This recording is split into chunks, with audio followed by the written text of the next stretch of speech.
大家好，我是服务专员子健。大家好，我是宇轩。我们今天要来开箱啦！我们今天要来开 LG Esprit 360，然后它有360度的全向环绕音效。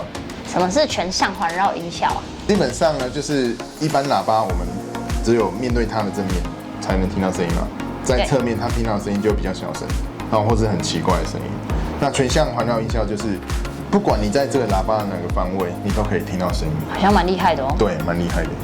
不过它以前好像就有这种全向环绕音效啊，它跟以前的有什么不一样啊？以前的全向环绕音效，我们设计的方式是，我在喇叭的本体啊，我在它的周围放了，比如说3个，或是5个，或是9个它的单体，它用这个方式呢去补足我不同的角度，它没办法面对喇叭的问题。可是这个方式还是有缺点，就是我喇叭毕竟还是会有死角嘛。啊，对，所以如果当我移动到死角的时候，我听到的声音它还是会有点奇怪，就是还是有那个不完美的地方。它音场还是会不一样。那我们这一台呢，它有特别的设计，它的喇叭它是有2个喇叭嘛，一个是高音喇叭，然后一个是低音喇叭。那它低音喇叭呢，它是往设计水平的哦，然后它往外把声音往上把声音打出来，那声音碰到我们的锥形结构之后呢，它会扩散出来，它会反射出来。所以当我们声音输出的时候，以这个喇叭为本体为中心，然后画一个圆，在这个场域里面，我不管哪个方位听到的声音都会是一样的。哦，就是等于它是把补足了以前还是有死角这个缺点。对，我们把死角那个缺点克服掉了，很厉害，新的技术。不错不错。对，那我们来看一下这台喇叭它后面的端子界面哦，它后面的端子有一个 AUX in， 然后有一个 USB， 有一个呢是 Reset 按钮，那最后呢它有一个是配对的按钮。那配对按钮在做什么呢？假设你有2台这个喇叭，那你可以跟它做配对。那配对起来，你可以有2种功能，第一种是双声道，左右声道。那第2种功能是1+1，1+1就是它已经很大声了，那1+1就更大声。那如果你的环境呢是需要比较空旷的，2个喇叭可以放远一点，那真的就让你在什么地方都可以听得到声音，震撼全场。对，没错。它这个后面还有一个充电口在下面，这个喇叭它是可以充电的，它充满电需要5个小时。那充满电之后呢，它可以使用10个小时。哦，那续航力的 CP 值确实还蛮高的。对，我觉得10个小时真的还蛮不错的，因为如果我们出去玩，我也不可能24小时一直在放音乐啊。那通常假设我去露营带着它的话，2天1夜播一些音乐啊，或是看个电影啊，我觉得是蛮足够的10个小时，你不用再额外再充电。而且我觉得它的外形很适合，就是那种拿着就走，有没有？对，提着就走。它外形看起来就很像露营灯那种造型，有像。对，所以直接一看我就觉得哇，它很适合。其实我们现在很流行去露营。对，所以带着它去露营啊，或是从事一些户外活动，我觉得都蛮棒的。除了这个以外啊，它还有 APP。哦。它会跟我们的手机的 APP 做连接。在介绍 APP 之前，我们先来看一下它的面板。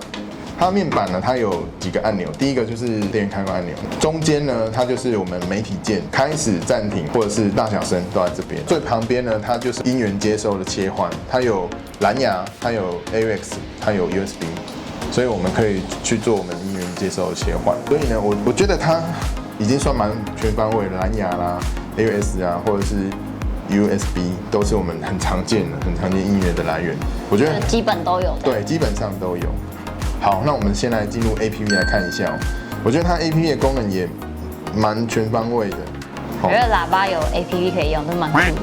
对啊，因为它蓝牙嘛，我们就可以跟它连接。那以往我们可能都是调声音大小而已。没错。那它这个 APP 还可以让我们调什么？它可以让我们调 EQ。什么是 EQ 啊？简单来说，我可以让这个喇叭音效输出的调性有一些变化。比如说呢，我可以加强它的重音，或者是我可以加强它的高音，对，或者是我可以凸显它的人声的部分，只是可以做客制化的调整。对，那当然它 EQ 里面就有内建几个，比如说标准的啊，或者是 pop 啦，或者是rock 啊、爵士啊，这些一些标准的它的模式，当然我们也可以做自定了，所以功能还蛮不错的。第二个功能呢，要介绍就是它有一个灯光模式。我们现在来开，灯光，对，我觉得这个喇叭跟别人不一样的地方，很炫的地方就是它会发光。哎，有没有看到它发光呢？这发光你说要用在什么地方？我觉得很多地方可以使用，比如说你在家里，现在假设是早晨，你想要听一个比较慵懒的音乐的话，你可以把它切换到像这个叫做清爽的早晨，就不同氛围适合的灯光气氛。对，那你就可以去听音乐啊。然后中午呢，午后呢，慵懒的午后这个模式看起来就是比较慵懒那种感觉嘛，所以它会有符合不同的情境，你可以去做切换。那当然，它也可以让你自定颜色哦。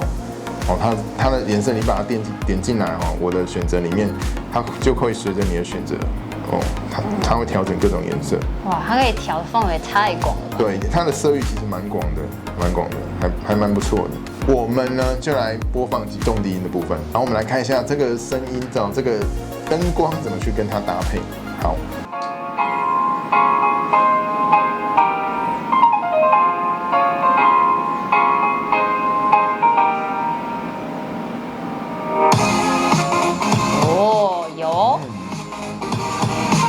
你看它的灯光，就随着它的音效去做切换，很有氛围。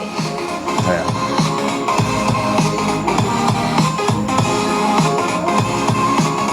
哎，既然这么有氛围的话，有没有类似那种特效的东西？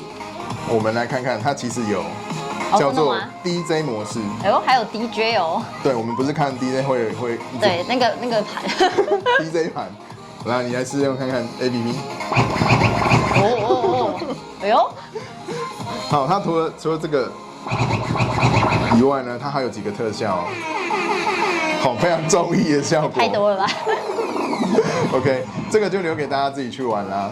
那我们来做个总结哈，我觉得啦，第一个，我个人在听喇叭的时候，我其实最注重它的音质。我觉得这一颗喇叭它的表现音质是有在中上。在蓝牙喇叭里面，第一个它的低音呢，它是你开再大声，它就都不会破音，或者是糊在一起的感觉。其实低音呢，就最怕你糊在一起。我觉得它 OK。那高音的部分也不会很干瘪，你听起来它还是有厚度在那里，所以听起来人声的表现也蛮不错的。整体来说蛮舒服。对 ，OK， 它整个低音跟高音是和谐的。当然没办法跟很专业的那种音响去做比较啦，可是我觉得在蓝牙音响里面呢，它算是蛮 OK 的。对，那第二个是说，因为它就是无线嘛，所以我们带出去我们户外使用的时候就很适合。对，如果有需求，就是有这种需求的朋友，我会蛮推荐这一颗。对啊，那今天我们在示范的时候，我们是放在桌子上嘛，那大家会知道我们平常音响我们会尽量让它的底部是坐落在比较厚实一点的，比如说大理石板，或者是比较硬的那种桌面。原因是因为当我们音乐在播放的时候，我们声音输出，它的声波会往上，但也会往下。那往下，如果你放在这种比较软的，比如说玻璃啊这种，或者是很薄的木材的板子上面呢，它会把你的声音吸收掉，所以你的声音就会变得比较模糊。那你的音效就是音质听起来就比较差一点，就没有办法到完全发挥这样子。对，所以如果你把它摆在比较硬的地板，它的音效就更上一层楼。那我们今天的影片呢，就拍到这边啦。如果喜欢我们的频道的话，帮我们按赞、订阅、分享，还有开启小铃铛。别忘了追踪我们的 IG 哦。OK， 那我们今天就到这边。我是服务专员子健，是宇轩，那我们就下次见啦，拜拜。